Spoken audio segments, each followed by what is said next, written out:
The digestive system. We need food to live, for our bodies to get energy, to grow, and to repair.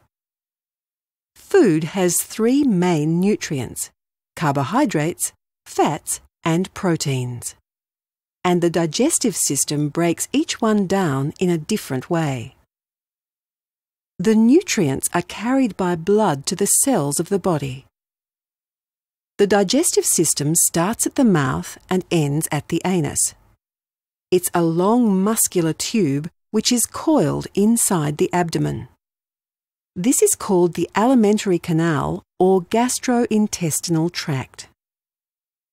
The digestive system also includes the salivary glands, the pancreas, the liver, and the gallbladder. Digestion starts at the mouth. Our teeth chew the food into small pieces.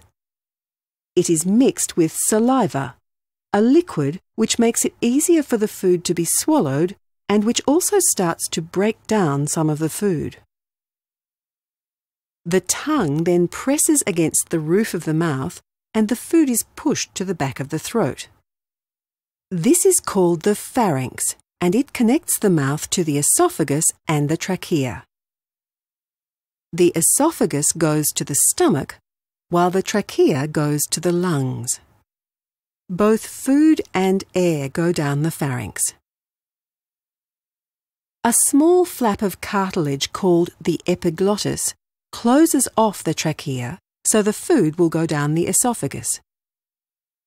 If food goes into the trachea instead of the esophagus, this will set off a coughing fit. The body is trying to stop the food from going into the lungs. The chewed up moist food travels down the esophagus. Two sets of muscles inside the esophagus move in and out in a wave-like motion, and this pushes the food down. At the top of the stomach is a strong band of muscle called a sphincter. This opens to allow food into the stomach and closes to stop food going back up. The food moves into the stomach where it is churned up by the stomach's muscle contractions and mixed with chemical juices and broken down more. Now the food is a soupy mixture called chyme.